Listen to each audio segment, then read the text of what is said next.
What a game. The Indiana Fever snap the New York Liberty's undefeated streak. The word undeniable exists for a reason, and it applies to Caitlin Clark.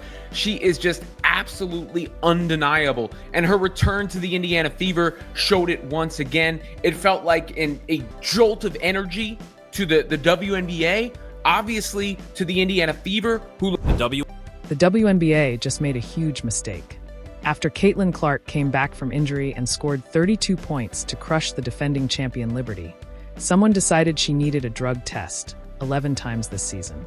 The internet reacted fast, and it was brutal and funny. Now the league is facing backlash they didn't expect.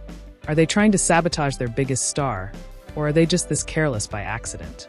I'm gonna say it. Caitlin Clark is the best basketball player in the world. She's the best basketball player that I have ever seen. She is the difference maker. She is the needle mover. She is the face of basketball right now. It's really hard not to recognize the difference that she makes on the Indiana Fever, a team that was obviously struggling with playmaking, struggling with pacing, struggling with the things that make us want to watch. And she steps into that court, and in the first quarter, she made Let's get straight to the facts because they sound unbelievable. Caitlin Clark comes back from a 5-game injury, scores 32 points against the defending champs, and leads her team to a huge win that ends New York's undefeated streak. And her reward? A mandatory drug test, the 11th one this season. For comparison, most WNBA players get tested just 3 times in the regular season and once in the offseason. And Cunningham is down behind the play, but they've got Caitlin Clark to fire away from 2 players with incredible up. The WNBA looked at Clark's stat sheet and apparently thought, 32 points after missing 5 games? She must be on something illegal, because obviously talent, prep, and skill couldn't explain that. Social media didn't hold back. One fan joked, she tested positive for goat blood. Probably the most accurate drug test ever.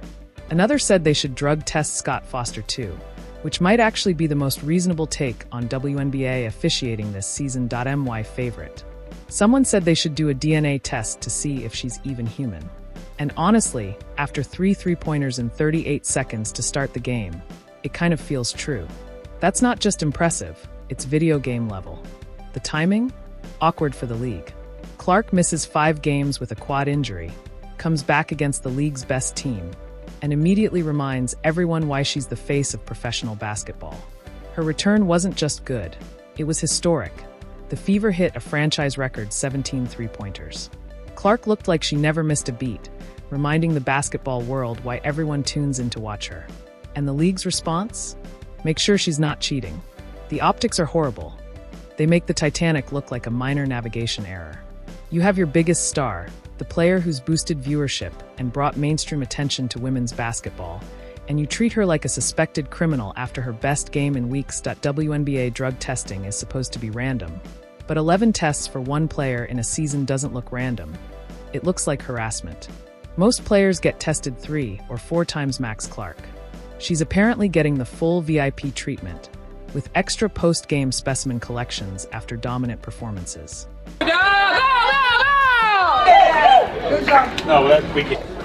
Good job. Squad needed it. Played Fever way. I love it. More of them. Let's break down what happened in that Liberty game, because it was that good. So good it apparently triggered a drug test. Clark came out lighting it up from the start, hitting 3 logo threes in the first quarter.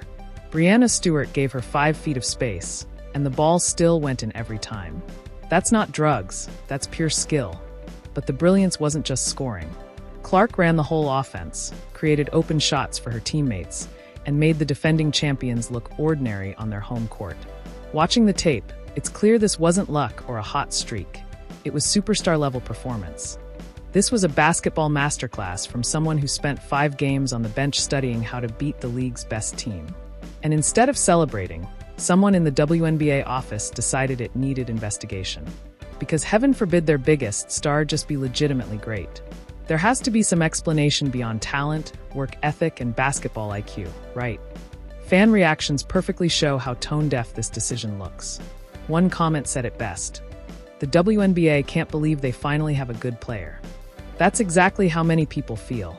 The league isn't used to genuine superstar talent and doesn't know how to handle it. Another fan joked that Clark gets drug tested more than Angel Reese scores points per game, which is both hilarious and sadly accurate. The comparisons keep coming. 12 assists in a game? Must be drugs. Logo shots falling consistently? Suspicious. Making teammates better just by being on the court? Time for another test. The league has created a world where excellence automatically triggers investigation, and fans aren't holding back in pointing out how absurd it is. Congrats on your great performance. Thanks. Just want to let you know you have a huge fan base in Hong Kong. Oh, I appreciate that. And hopefully I'll get there one day. And today, there are 5 Hong Kong fans fly from Hong Kong to No way. Indiana. Oh my gosh. And the hour is 22 hours. No way. Your number. Oh my goodness. Well, I wish I could have met just want to say them. this, including me. If you know them, tell them thank you for coming. That's incredible. Yeah, so any plans you will visit Hong Kong with your teams in the future years? Yeah, maybe we'll head to Hong Kong after the season. I mean, I certainly hope to go to Hong Kong one day. It's incredible to see the type of reach that we can have and how much people love basketball across the globe. So that's really cool. So if you know them, tell them I say hello and thanks for coming as well. Yeah, thank you. Hope one day to show you around. Yeah, absolutely.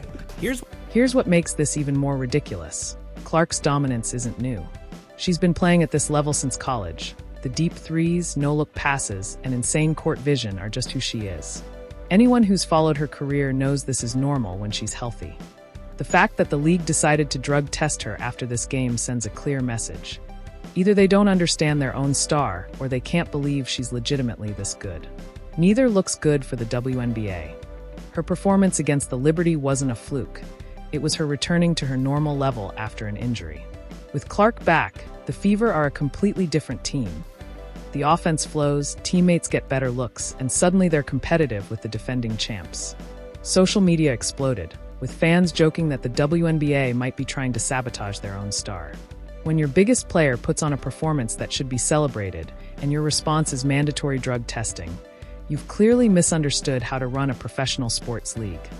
Compare it to other leagues. When Steph Curry hits 9 threes, the NBA markets it. When an NFL QB throws for 400 yards, the league celebrates. Only in the WNBA does excellence trigger chemical analysis. One savage comment said it best. Clark has been tested more times than she's been properly marketed. That really highlights the league's ongoing identity problem. The WNBA has a generational talent who brings huge attention to the league. And their response? Suspicion instead of celebration. The timing makes it worse. Clark's return game was must-watch TV. Fans tuned in to see her first game back after injury. She exceeded expectations, created viral moments, and generated the exact positive attention the league needs. And then she got drug tested. Officially, WNBA drug tests are random, but when the same player keeps getting tested, especially after standout performances, it starts to look less like randomness and more like targeted harassment. The irony? Clark's success should be the WNBA's biggest marketing opportunity. She draws crowds, boosts viewership, sells merchandise, and brings mainstream attention to women's basketball. Instead of building around her talent, the league seems to be building its drug testing schedule around her games. Fan reactions show just how badly the league mishandled this. When your audience is mocking how you treat your biggest star, you've lost the narrative. When jokes about drug tests get more attention than the actual game highlights, your priorities are way off. What do you think about all this? Drop your thoughts below. Hit like if you think the league owes Clark an apology, and subscribe for more sports drama that basically writes itself.